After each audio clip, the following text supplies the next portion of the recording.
Romantic कहानी। दामाद। अमित के सामने आई आशा की सच्चाई। अमित आज शादी के बाद पहली बार अपनी पत्नी को लेकर ससुराल जा रहा था। पढ़ाई लिखाई में अच्छा होने के चलते उसे सरकारी नौकरी मिल गई थी। सरकारी नौकरी चलते ही उसे शादी के रिश्ते आने लगे थे। उसके गरीब माँ बाप भी चाहते थे कि अमित की शादी किसी अच्छी जगह हो जाए। अमित के गांव के एक दलाल ने उसका रिश्ता पास के शहर के एक काफ़ी अमीर घर में करवा दिया। अमित तो गांव की ऐसी लड़की चाहता था जो उसके माँ बाप की सेवा कर सके, लेकिन पता नहीं उस दलाल ने उसके पिता को क्या गुट्टी पिलाई थी कि उन्होंने तुरंत शादी की हाँ कर दी। सगाई होते ही लड़की वाले तुरंत शादी कहने की लगे थे और अमित के पिताजी ने तुरंत ही शादी की हाँ भर दी। शादी से पहले अमित को इतना भी मौका नहीं मिला था कि वह अपने होने वाली पत्नी से बात कर सके। अमित की मां ने उसकी बात को भांप लिया था और उन्होंने अमित के पिता से कहा भी कि अमित को अपनी होने वाली पत्नी को देख तो लेने दो, लेकिन उसके पिता ने कहा कि शादी के बाद खूब जीवन भर के देख लेगा। खैर, शादी हो गई और अमित को दहेज में बहुत कुछ मिला। लड़की वाले तो अमीर को कार भी दे रहे थे, लेकिन अमित ने मना कर दिया कि वह दहेज लेने के भी खिलाफ है। लेकिन उसके पिताजी के कहने पर वह मान गया। सुहागरात को ही अमित को कुछ समझ में आने लगा था कि क्योंकि उसकी नई नई पत्नी बनी आशा ने न तो उसके माता पिता की इज्जत की थी और न ही सुहागरात को उसने अमित को अपने पास फटकने दिया था। अमित ने आशा से भी कई बार पूछा कि तुम्हारी शादी मुझसे ज़बरदस्ती तो नहीं की गई है, लेकिन आशा ने कोई जवाब नहीं दिया। शादी के तीसरे दिन अमित अपनी माँ और पिताजी के कहने पर एक रस्म के मुताबिक आशा को छोड़ने ससुराल चल दिया। अमित और आशा ट्रेन से उतरकर पैदल ही चल दिए। अमित की ससुराल रेलवे स्टेशन के पास ही थी। रास्ते में आशा अमित से आगे चलने लगी। अमित ने देखा कि दो लड़के मोटरसाइकिल पर उनकी तरफ आ रहे थे। वे आशा को देखकर रुक गए और आशा भी उनको देखकर काफ़ी खुश हुई। अमित जब तक आशा के पास पहुंचा, जब तक वे दोनों लड़के उसकी तरफ देखते हुए चल गए थे। आशा के चेहरे पर असीम खुशी झलक रही थी। अमित के पास आने पर आशा ने अमित को उन लड़कों के बारे में कुछ नहीं बताया और अमित ने भी नहीं पूछा। अमित अपनी ससुराल पहुंचा। वहां पर सब लोग केवल आशा को देखकर खुश हुए और अमित की तरफ किसी ने ध्यान भी नहीं दिया। आशा की मां उसे लेकर अंदर चली गई और अमित बाहर बरामदे में खड़ा रहा। अंदर से उसके ससुर और दोनों साले बाहर आए। अमित के ससुर ने पास ही रखी कुर्सी की तरफ इशारा किया और बोले, अरे खड़े क्यों हो, बैठ जाओ। अमित चुपचाप बैठ गया। उसे वहाँ का माहौल कुछ ठीक सा नहीं लग रहा था। अमित के सालों ने तो उसकी तरफ ध्यान भी नहीं दिया था। शाम होने को थी, अंधेरा धीरे धीरे बढ़ रहा था। अमित को फर्स्ट फ्लोर के एक कमरे में ठहरा दिया। अमित थोड़ा लेट गया और उसकी आंख लग गई। नीचे से शोर सुनकर अमित की आंख खुली तो उसने देखा कि अंधेरा हो चुका था और रात के 9 बज चुके थे। अमित खड़ा हुआ और उसने मुंह धोया। उसको हैरानी हुई कि किसी ने उसको चाय तक नहीं पूछी।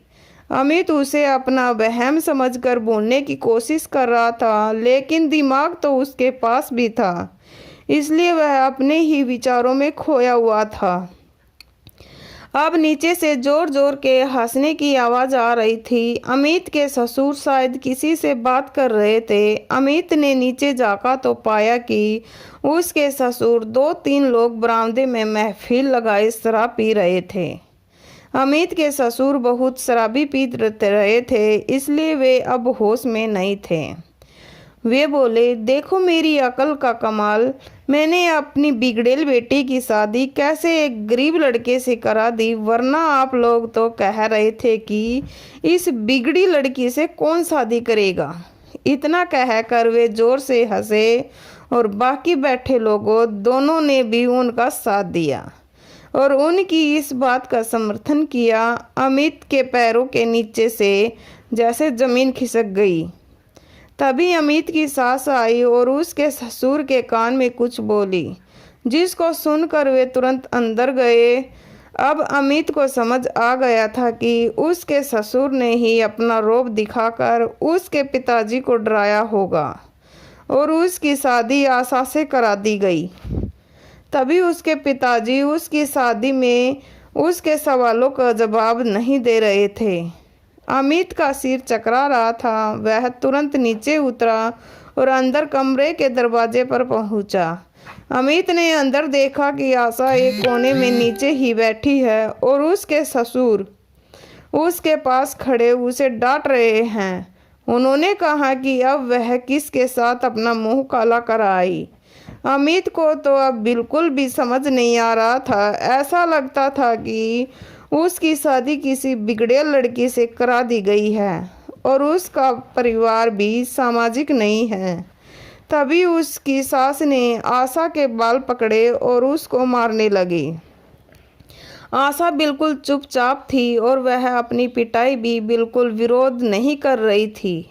आशा की माँ उसे रोते हुए मारे जा रही थी। तभी पता नहीं अमित को क्या सूझा कि वह अंदर पहुंचा और अपनी सास से आशा को मारने को मना कर दिया। अमित को अंदर आया देख सास ससुर घबरा गए। ससुर का तो नशा भी उतर गया था। वे समझ चुके थे कि अमित ने सब सुन लिया है। अमित के ससुर पर कुर्सी पर बैठकर रो रहे थे और उसकी सास का भी बुरा हाल था। तभी अमित के ससुर एक झटके से उठे और कमरे में अपनी दोनोली बंदूक ले आए और आशा की तरफ तान कर बोले, मैंने इसकी हर गलती को माफ़ किया। बड़ी मुश्किल से मैंने इसकी शादी कराई और अब यह मुँह काला करा कर पता नहीं किसका पाप अपने पेट में ले आई। मैं इसे नहीं छोड़ूंगा। तभी अमित ने उसके हाथों से बंदूक छीन ली और एक तरफ फेंक दी। वह बोला, चलो आशा मेरे साथ अपने घर। आशा ने झटके से अपना चेहरा ऊपर उठाया। अमित की बात सुनकर उसके सास ससुर भी चौंक गए। अमित के ससुर बोले, अमित तुम आशा की इतनी बड़ी गलती के बावजूद उसे अपने साथ ले जाने को चाहते हो। अमित बोला, आप सब लोगों के लाड़ प्यार की गलती आशा ही क्यों भुगते? इसमें इसकी क्या गलती है? गलती तो आपके परिवार की है जो ऐसे काम को अपनी शान समझते हैं और उसको छिपाने के लिए मुझ जैसे लड़के से उसकी शादी करवा दी। अमित थोड़ी देर रुका और फिर बोला, आशा की यह सज़ा है कि उसे मेरे साथ मेरी पत्नी बनकर रहना पड़ेगा। यह सुनकर उसके ससुर ने उसके पैर पकड़ लिए, लेकिन अमित ने उन्हें उठाया और आशा का हाथ पकड़कर घर से बाहर निकाल लिया। आशा अमित के पीछे पीछे होली। अमित के ससुर तो हाथ जोड़े खड़े थे। अमित और आशा पैदल ही जा रहे थे। तभी उन्हें वहीं दोनों लड़के मिले जो उन्हें आते हुए मिले थे। अब की बार वे दोनों पैदल ही थे। आशा को देख उनमें से एक बोला, चलो आशा डार्लिंग, हम तुम्हारे पेट में पल रहे बच्चे को गिरवा देते हैं और फिर से मज़े करेंगे। इतना कहकर वे दोनों बड़ी बेहुदगी से हंसने लगे। उनमें से एक ने आशा का हाथ पकड़ने की कोशिश की तो अमित ने उसे पकड़कर अच्छी खासी धुलाई कर दी और जब दूसरा लड़का अपने साथी को बचाने आया तो आशा ने उसके बाल पकड़कर नीचे गिरा दिया और लातों से अधमार कर दिया। थोड़ी देर में वे दोनों ही वहां से भाग खड़े हुए। आशा का साथ अमित को अच्छा लगा था। अमित ने आशा का हाथ पकड़ा और रेलवे स्टेशन की तरफ चल पड़े। घर पहुंचकर अमित ने अपनी माँ और पिताजी को कुछ नहीं बताया। अब आशा ने अमित के घर को इस तरह से संभाल लिया था कि अमित सब कुछ भूल गया।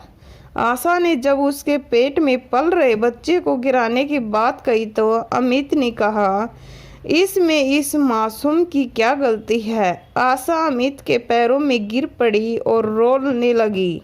अमित ने उसे उठाया और गले से लगा लिया। वह बोला, आशा, तुम्हारे ये पछताव के आंसू ही तुम्हारी पवित्रता है। आशा अमित के गले लगकर रोए जा रही थी। दूर शाम का सूरज नहीं, सुबह में दोबारा आने के लिए डूब रहा था। Thank you. हमारी वीडियो आपको अच्छी लगी तो इसे शेयर करना, लाइक करना और हमारे चैनल को सब्सक्राइब करना।